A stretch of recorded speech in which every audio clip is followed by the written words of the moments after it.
বন্ধুরা সবাই কেমন আছো? বন্ধুরা আজকে তোমাদের আপন মায়ের সাথে রাতে কাজ করার অসাধারণ একটি সত্য ঘটনা বলবো। গল্পটি শেষ পর্যন্ত শুনলে তোমরা বাধ্য হবে হাতের কাজ করতে। না হলে সবাই আমাকে কাজ করে দিয়ে যাবে, আমি বাধা দেব না। দীপ সেনগুপ্ত, দোহারা গড়ন, শ্যামবর্ণ, 5.5 ফুট প্রায়, বয়স 47। এমনি গম্ভীর প্রকৃতির, কিন্তু পাড়ার ক্লাব ফুটবল টুর্নামেন্ট জিতলে সবাইকে মিষ্টি খাওয়ায়। ছুটির দিন আগে টেবিল টেনিস খেলত, এখন ক্লাবে তাস, কখনো তাসের বাজি খেলে। ডোনেশন ক্যাম্প ভালো চাঁদা দেয়। রাতে বন্ধুদের আড্ডায় রাজনীতি আর দেশের পরিস্থিতি নিয়ে লেকচার মারে। মাঝে মাঝে লাল পানি খায়। বেসরকারি কোম্পানিতে কাজ শুরু করেছিল সাধারণ সেলস স্টাফ হয়ে। তারপর পরিশ্রম আর অধ্যবসায়ের জোরে আজ deputy production manager. Piyali Sengupta, বয়স 42। পড়াশোনা বেশি দূর নয়। গোলগাল চেহারা, ফর্সা, 5 ফুটের মতো হাইট। বয়সের মেদ জমেছে পেটে। কমলা বাগান এখনও তেমন ঝোলেনি। প্রায় চোখে কাজল দেয়। সন্ধে থেকে রাত 10টা পর্যন্ত টিভি সিরিয়াল, বাকি সময় হোয়াটসঅ্যাপ, ফেসবুক বা খেলাধুলার ভিডিও দেখে। নয়তো বন্ধুদের লেডিস ক্লাবে। ফুচকা খেতে খুব ভালোবাসে। কোনো কথায় একবার হাসি শুরু হলে আর থামতে চায় না। বছরে একবার বেড়াতে যাওয়া চাই। সন্দীপ সেনগুপ্ত, দীপ পিয়ালির ছেলে, 22 বছর। ভালো ক্রিকেট খেলে। আন্ডার 19 খেলেছে জেলার হয়ে। ফেলুদার গল্পের ভক্ত। এখন দিল্লিতে MBBS পড়ছে। তুলিকা সেনগুপ্ত, ওদের মেয়ে, 20 বছর বয়স। কথা কম বলে। পাড়ার বিজয়া সম্মিলনী অনুষ্ঠানের ফাংশনে রবীন্দ্রসঙ্গীত গায়, লাইব্রেরির বাৎসরিক ডিবেটে অংশ নেয়। তবে কলেজ যাওয়া ছাড়া বাড়ির বাইরে প্রায় দেখাই যায় না। অসম্ভব মেধাবী। পড়াশোনায় ধ্যানজ্ঞান তার। উচ্চ মাধ্যমিকে স্ট্যান্ড করে ডাক্তারি না পড়ে ফিজিক্স অনার্স পড়ছে। ইচ্ছে এরপর স্কলারশিপ নিয়ে ইউএসএ যাবে, পোস্ট করবে। তাই বাবা মাকে বলেই রেখেছে 10 বছরের আগে বিয়ের কথা যেন না ভাবে তারা। দাম্পত্য জীবনে দীপ আর পিয়ালি সুখী।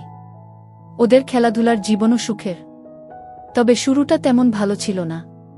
পিয়ালি নদিয়ার বাংলাদেশ সীমান্তের এক গ্রামের মেয়ে। 20 বছরে বিয়ে হলেও অন্য মেয়েদের মতো অত অ্যাডভান্স ছিল না সে। একটু গেজও ছিল। ফুলসজ্জার রাতে তো একেবারে লজ্জাবতী লতা হয়ে বসেছিল। একটাও কথা বলেনি দীপের সাথে। আর দীপও জোর ফলাতে চায়নি। দীপের তখন মাত্র 25। পিয়ালিকে কাজ করে দিয়েছিল 1 মাস পর। তারপর সমবয়সী মামাতো ভাইয়ের পরামর্শে দীপ পিয়ালিকে ভালোবাসা দিয়ে একদম পাল্টে ফেলল 1 বছরের মধ্যে। গ্যাংটকে বেড়াতে গিয়েই শুরু হলো একটু অন্য রকমের খেলাধুলা। আর তারপর থেকে কোকশাস্ত্র আর বাদশায়নের বইয়ের নির্দেশ মেনে খেলাধুলা শুরু হলো। তখন এত ভিডিও পাওয়া যেত না, ইন্টারনেট ছিল না বলে দীপ নিয়মিত দুষ্টুমিষ্টি গল্প এনে দিত পিয়ালিকে।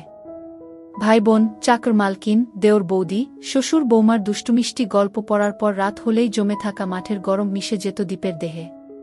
দুজনেই তৃপ্তি পেত খেলাধুলা করে। ছেলে মেয়ে হবার পর বেশিরভাগ দম্পতি যেমন ওদের মানুষ করতে গিয়ে জীবনে খেলাধুলাটাই হারিয়ে ফেলে, ওদের হলো উল্টোটাই। ওরা যেন খেলাধুলা পাগল হয়ে উঠল। এখন তো সব রকম খেলাধুলায় পিয়ালি এক্সপার্ট। বসে, চড়ে, দাঁড়িয়ে, শুয়ে, 4 পায়ে, পেছন থেকে, যে রকম দীপ চায় পিয়ালি সেজন্য তৈরি। এই বয়সেও দীপের প্রবল আগ্রহের কাছে সপ্তাহে অন্তত 4 দিন, শনি, রবি, মঙ্গল, বৃহস্পতিবার পিয়ালিকে সাড়া দিতেই হয়। সেদিন শনিবার ছুটির হলেও অল ইন্ডিয়া সেলস প্রমোশন এর একটা মিটিং ছিল অফিসে। দিল্লি থেকে জেক নামে দীপের এক কলিগ এসেছে। চূড়ান্ত পাকা খেলোয়াড়। একবার ব্যাংকে ডিস্ট্রিবিউটরস মিট গিয়ে ওর সাথে হোটেলে রুম শেয়ার করেছিল দীপ। প্রতিদিন ওর একটা মেয়ে চাই। দীপেরও তো বউ ছাড়া অন্য মেয়েদের কাজ করে দেওয়ার অভিজ্ঞতা ছিলই। বিয়ের পর একবার মামাতো বোনের বিয়ের দিন অন্ধকার ঘরে মাস্তুতো বোনকে কাজ করে দিয়েছিল দীপ। আবার দীপের বন্ধু বিজন ব্যাংকে চাকরি করত। প্রমোশন পেয়ে চলে গেল কানপুর। ওর বউ রিমা তখনও ওর সাথে যায়নি। খোঁজ খবর নেবার নাম করে পিয়ালিকে লুকিয়ে রিমাকে পটিয়ে ফেলে প্রতি সপ্তাহে রবিবার একবার করে কাজ করে দিয়েছে প্রায় 1 বছর ধরে। পরের বউকে কাজ করে দেওয়ার মজাই অন্যরকম ছিল।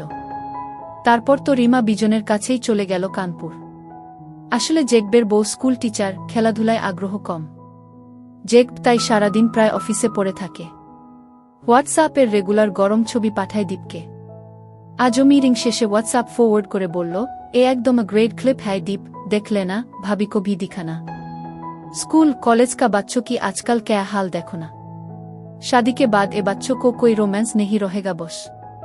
शादी की पहले एक से एक मस्ती करेगा और शादी होगा दूसरों से, फिर डिप्रेशन, डिवोर्स। दीप क्लिपटा एक झलक देखलो। तारपर कथाय कथाय बांगाली ना तामिल, कोनो मेয়েরা বেশি মায়াবী?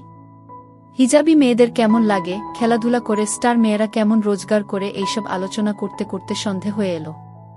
জেকবের ফ্লাইট 7টায়। ক্যান্টিনে কফি খেয়ে বাই বলে জেক বেরিয়ে গেল।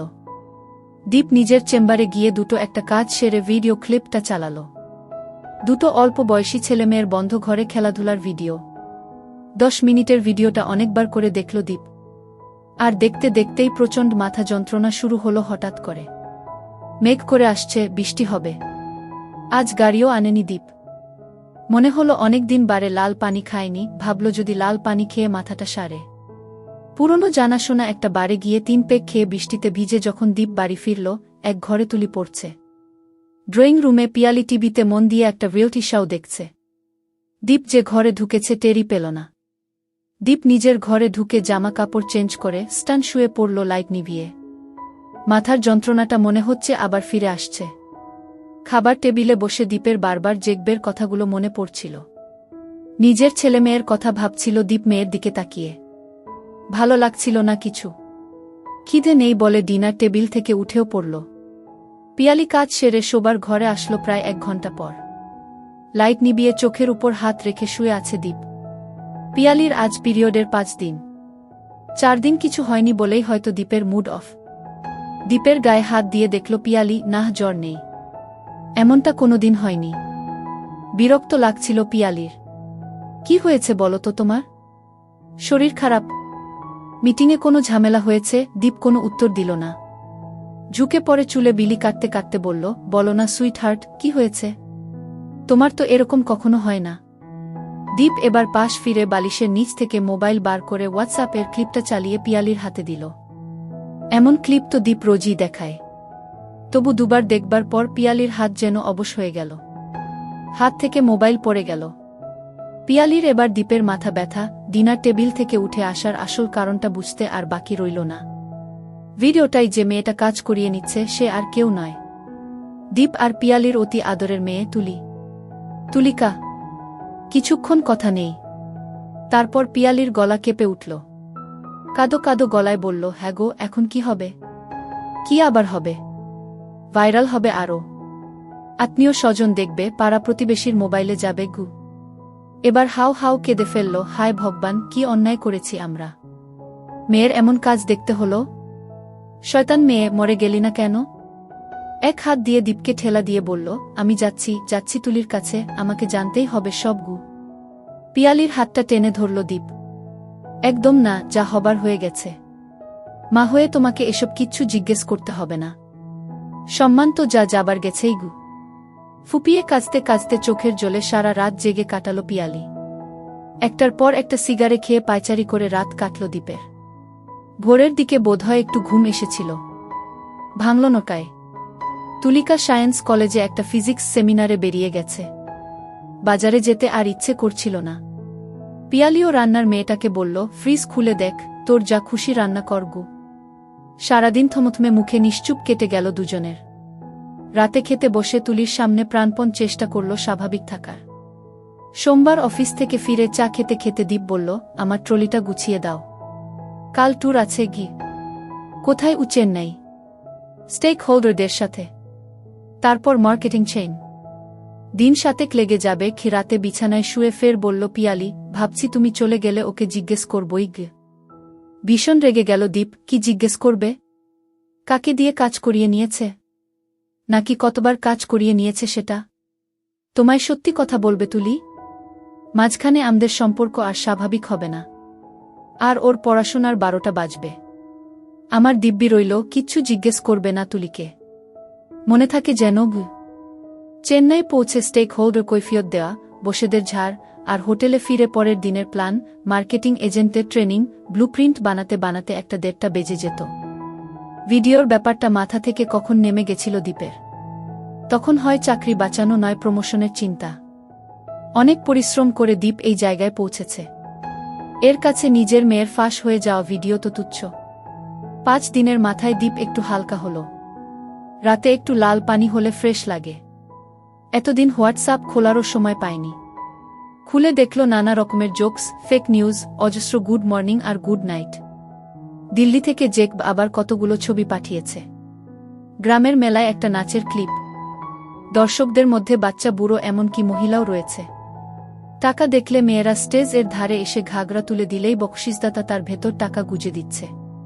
ঘুম পাচ্ছিল দীপের। কি মনে করে দীপ জেকবের পুরনো ভিডিওগুলো দেখতে দেখতে সেই সর্বনাশের ভিডিওটা আবার খুলল।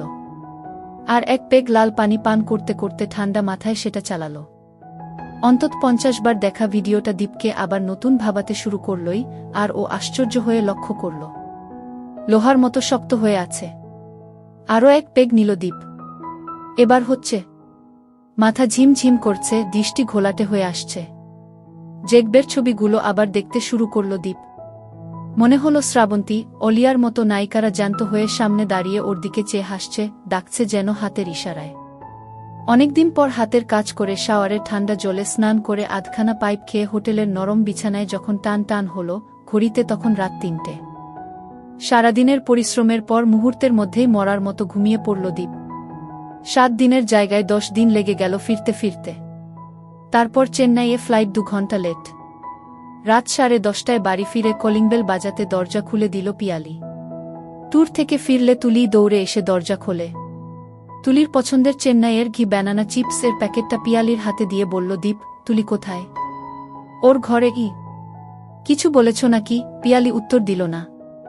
স্নান করে ফ্রেশ হয়ে খাবার টেবিলে বসে তুলিকে ডাকতে যেতেই পিয়ালি বলল, তুমি খাও, ওর খাওয়া হয়ে গেছে। কিছু বলেছ নাকি? পিয়ালি এবারও নীরব।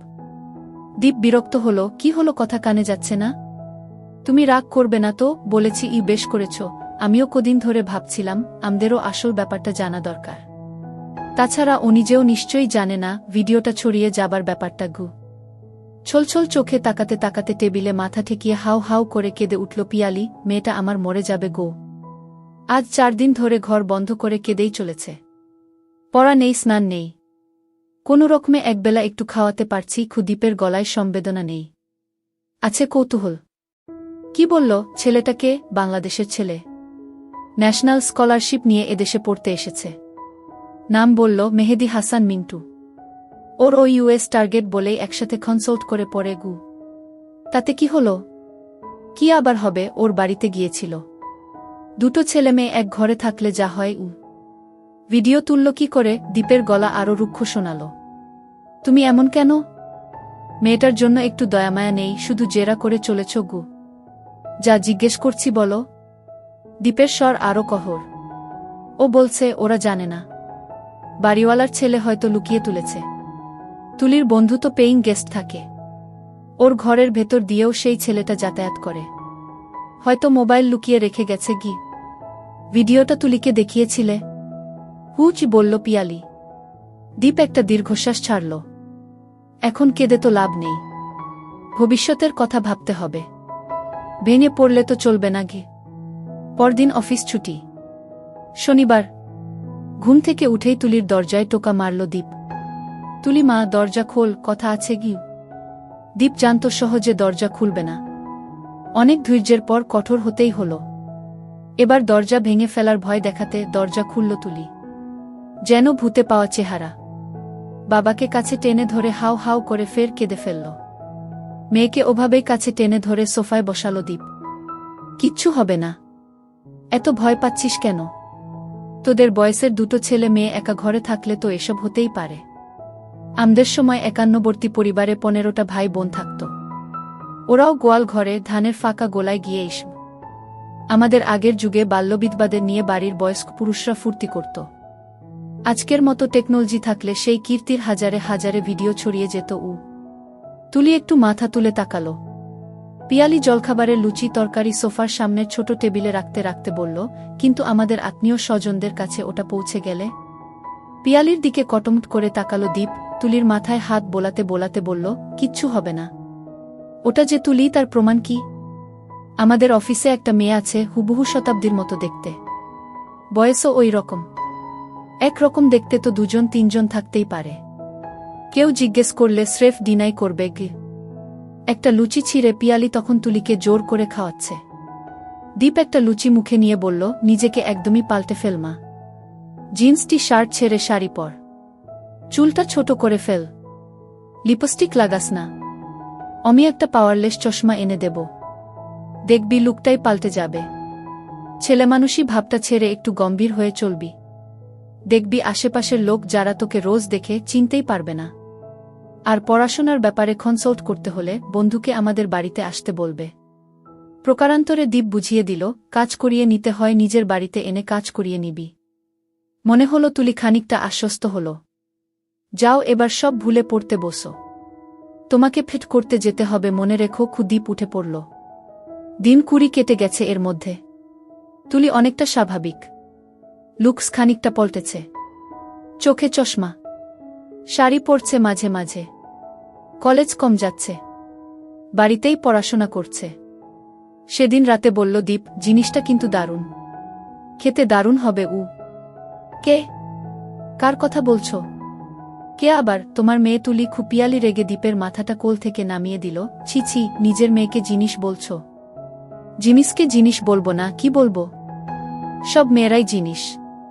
তাহলে তোমার মাও জিনিস ছিল এককালে, এখন বাতিল। বন্ধুরা, সত্যি বলছি এই জায়গাটায় এসে আমার অনেক হাসি পাইছে গি। যাই হোক, আগে যাওয়া যাক। পিয়ালির কোল থেকে উঠে আলমারির উপর থেকে একটা ট্যাব নিয়ে এলো দীপ।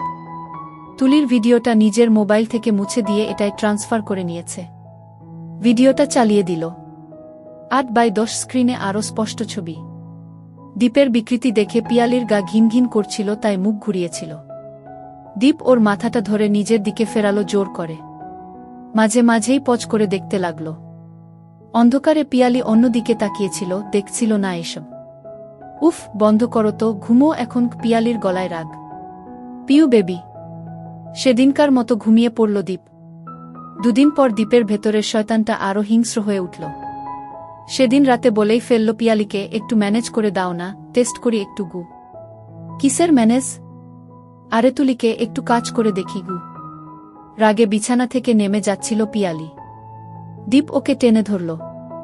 আরে মেয়ে তো, তাই বলে তুমি বাবা হয়ে তুমি মেয়েকে, তাতে কি? তোমারও আছে, তুলিরও আছে। দুনিয়ার লোক দেখতে পারে আর আমি বাবা হয়ে মেয়েকে কাজ করে দিতে পারি না? কদিন ধরে একই কথা বলে চলেছে দীপ, ম্যানেজ করো, ম্যানেজ করো, ম্যানেজ করো। রাতের খেলাও বন্ধ। পিয়ালির এখন রোজ কাজ করিয়ে নেওয়ার অভ্যাস হয়ে গেছে। দীপ রাগে মুখ ঘুরিয়ে ঘুমোয়। কদিন বাদে এবার দীপ পিয়ালিকে রোজ চড় থাপ্পড় লাথি মারতে শুরু করল রাগে। পিয়ালির আর উপায় ছিল না, বলতেই হলো তুলিকে, তোর বাবা তোকে চাইছে। তুলি প্রথমে বুঝল না, তাকিয়ে রইল। তোর ভিডিও দেখে তোর বাবা পাগল হয়ে গেছে, তোকে বোঝানোর জন্য আমাকে রোজ মারধর করছে রে। প্লিজ একবার রাজি হয়ে যা। নিজের ভিডিও লিক হয়ে যাবার পর তুলি মানসিকভাবে অনেক দুর্বল হয়ে গেছে। কোনো জবাব দিতে পারল না। পরদিন আবার তুলিকে ধরল পিয়ালি। কি রে, কিছু বল, রাজি হয়ে যা সোনামা আমার। তোর বাবার হুকুম, তোকে রাজি করাতেই হবে। 5 দিনের মাথায় ইশারায় জানালো তুলি রাজি। অফিস থেকে সাধারণত ফোন করে না দীপ। 3 দিন ধরে রোজ ফোন করছিল। আজ ফোন করতেই সুখবরটা পেয়ে গেল। অনেক উৎসাহ নিয়ে বাড়ি ফিরেও নার্ভাস হয়ে গেল দীপ। বুঝতে পারল না কি করে কাজ শুরু করবে। যতই হোক, নিজের মেয়ে তো। নিজের উপর বিরক্ত হয়ে ক্লাবেই চলে গেল তাস খেলতে। রাতে পিয়ালি বলল, কি হলো তোমার? হাতে মারধর খেয়ে সব ব্যবস্থা করে দিলাম, আর কিছুই করতে পারলে না? নার্ভাস লাগছিল পিউ, তুমি যদি একটু হেল্প করতে। কোনো হেল্প করব না, আমাকে দিয়ে যখন মেয়েকে এ কথা বলাতে পেরেছ, যতক্ষণ না কাজ হচ্ছে ততক্ষণ হেল্প করব। পরের দিন দীপ সাহস সঞ্চয় করল, আজ কিছু একটা করতেই হবে। অফিস থেকে ফিরে দেখল তুলি টুলে বসে টেবিলে ল্যাপটপে কাজ করছে। চা খেয়ে পাইপ ধরিয়ে তুলির পিছনে গিয়ে দাঁড়ালো দীপ। তুলি তাকালো না পিছনে। রাতে ডিনারে বসে দুবার তুলির বাগানে কনুই মারল। তুলি এবারও স্বাভাবিক রইল, নিজেকে সরিয়ে নিল না। দীপেরও বুঝতে বাকি রইল না, তুলিও রাজি। পরদিন অফিসে বসেই প্ল্যান করেছিল দীপ কি করবে। বাড়ি ফিরে চা খেতে খেতে তুলি আর পিয়ালির সাথে স্বাভাবিক কথাবার্তাই হল। তুলি যেন জানেই না কাল কি হয়েছিল। তুলিও কালকের মতো টুলে গিয়ে বসতেই দীপ পাইপ ধরিয়ে পিছনে গিয়ে দাঁড়াল। তারপর ঝট করে তুলির